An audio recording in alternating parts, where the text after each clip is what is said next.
Assalamualaikum warahmatullahi wabarakatuh. Kembali lagi bersama saya Miftahul Jannah.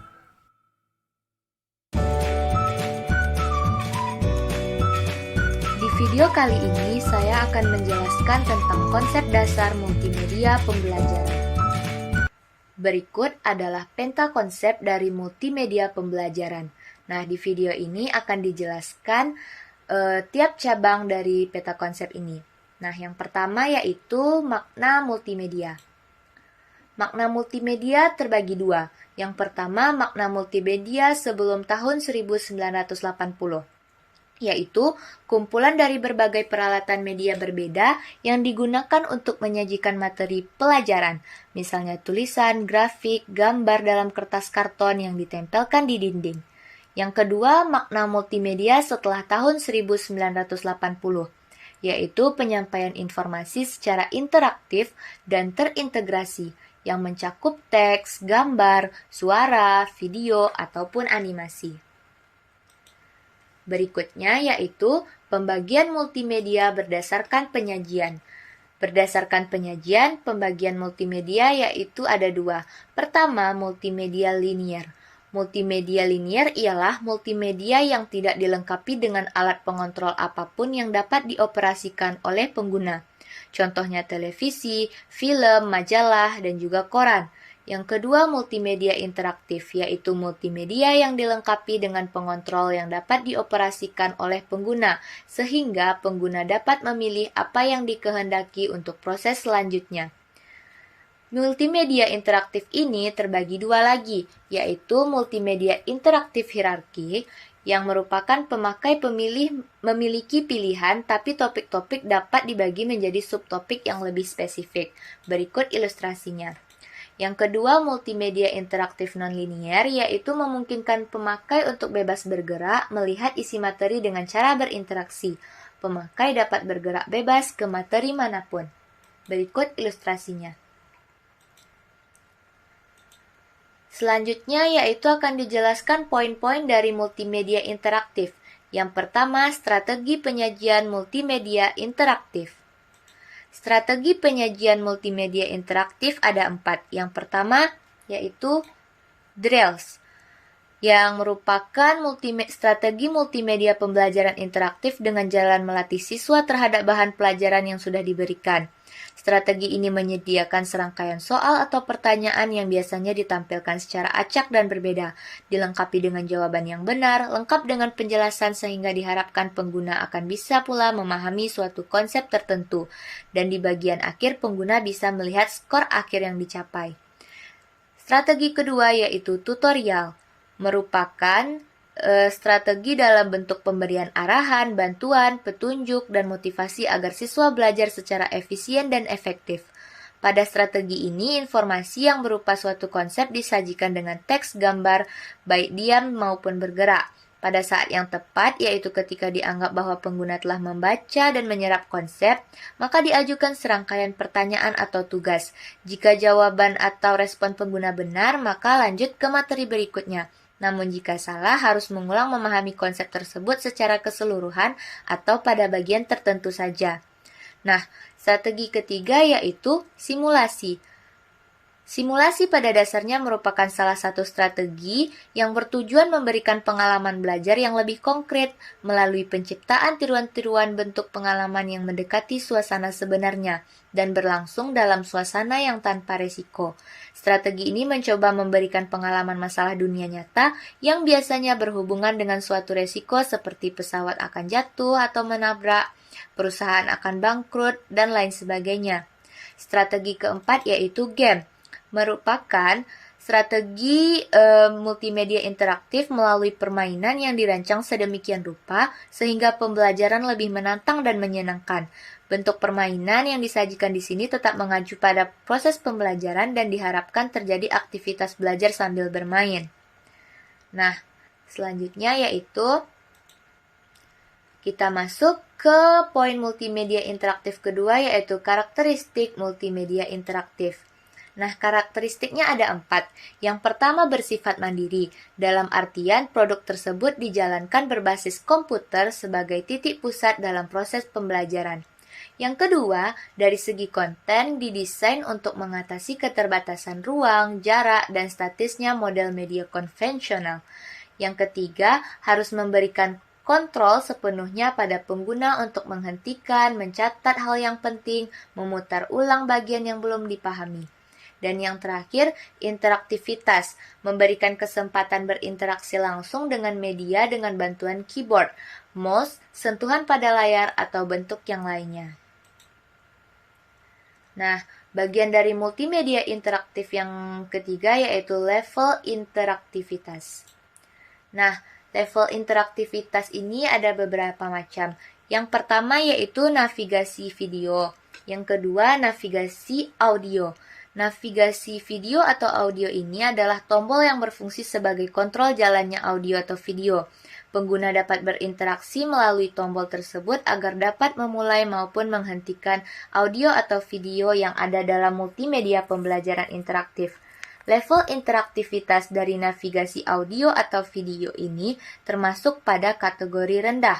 Berikut contoh gambar navigasinya. Nah, selanjutnya yaitu kontrol animasi. Nah, kontrol animasi ini adalah seperangkat tombol sebagai pengatur jalannya suatu animasi. Fungsi dari tombol ini bisa dibuat sesuai dengan kebutuhan jenis animasi yang akan diatur. Nah, kontrol animasi ini lebih kompleks dari sekedar tombol play dan stop seperti pada navigasi video. Berikut adalah contoh gambar kontrol animasi.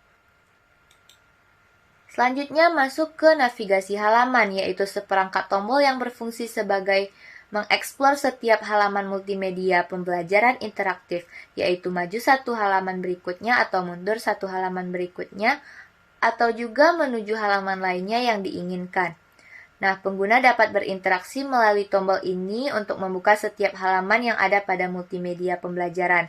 Level ini termasuk dalam kategori yang lebih tinggi daripada navigasi audio atau video. Berikut contohnya.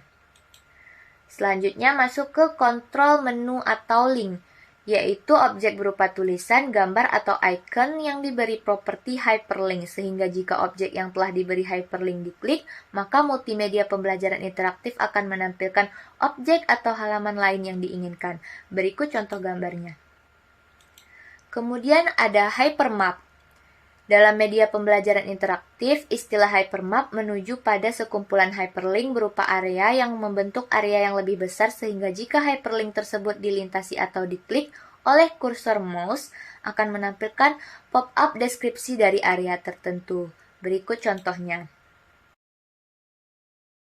Selanjutnya ada respon feedback, yaitu interaktivitas berupa mekanisme aksi dan reaksi dari suatu program yang interaktif. Pengguna memberikan respon karena adanya permintaan dari program, dan selanjutnya program memberikan umpan balik atau feedback yang sesuai. Berikut contoh gambarnya. Kemudian ada drag and drop, yaitu aktivitas memindahkan objek dari suatu tempat ke tempat lain dalam layar. Cara melakukan drag and drop dengan menggunakan mouse adalah memilih suatu objek dengan mengklik mouse sambil tombol mouse tetap dipertahankan dalam posisi diklik. Pindahkan objek ke tempat baru, setelah itu lepaskan mouse dan objek akan berada di tempat baru. Berikut contoh ilustrasinya. Nah, selanjutnya ada control game. Level interaktivitas yang paling tinggi dapat ditemukan di game. Pengguna sangat intensif karena terlibat dalam aktivitas ketika memainkan game. Multimedia pembelajaran interaktif yang menggunakan model game sangat disukai oleh siswa karena siswa merasa seperti bermain. Game yang baik tentu saja berisi materi pelajaran. Dan yang terakhir ada kontrol simulasi. Berikut contoh gambarnya. Nah, berbeda dengan animasi di mana pengguna hanya melakukan kontrol atas jalannya proses, namun dalam simulasi pengguna dimungkinkan melakukan interupsi atas jalannya proses. Pengguna dapat memberikan input sehingga proses bisa berubah. Kontrol yang lebih luas inilah yang membuat simulasi lebih unggul dalam meningkatkan motivasi belajar siswa. Baiklah, selanjutnya masuk ke bagian berikutnya yaitu manfaat multimedia. Manfaat multimedia ada 5. Yang pertama, dapat mengakomodasi cara belajar yang berbeda-beda sesuai kemampuan, kesiapan, serta dapat menyesuaikan kemampuan diri. Kedua, terdapat privasi di mana siswa tak perlu malu melakukan kesalahan, belajar saat kebutuhan muncul, dan belajar tanpa terikat waktu. Ketiga, menyajikan benda atau peristiwa yang jauh seperti bulan, bintang, salju, dan lain-lain, atau berbahaya seperti letusan gunung Merapi, harimau, racun, dan lain-lain.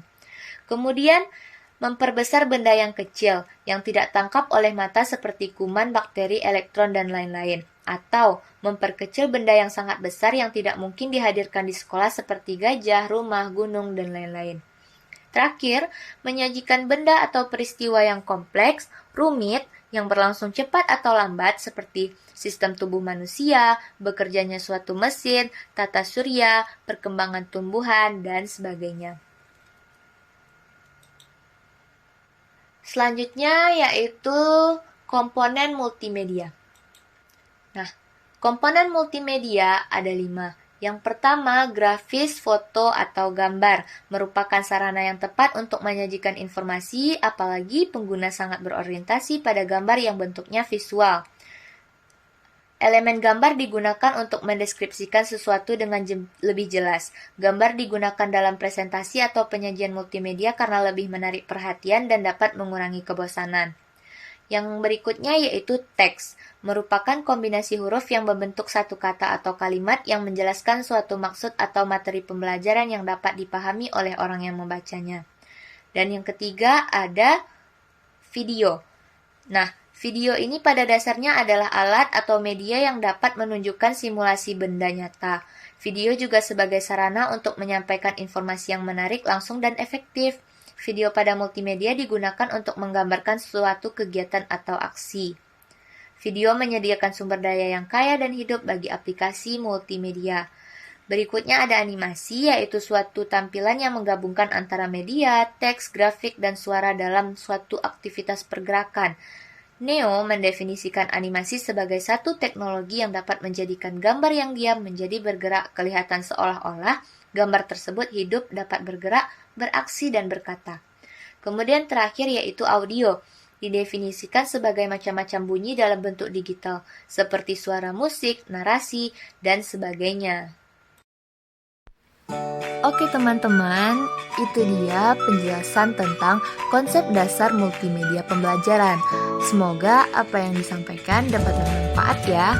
Terima kasih untuk teman-teman yang sudah menonton video dari awal sampai akhir. Dan saya akhiri, Assalamualaikum warahmatullahi wabarakatuh.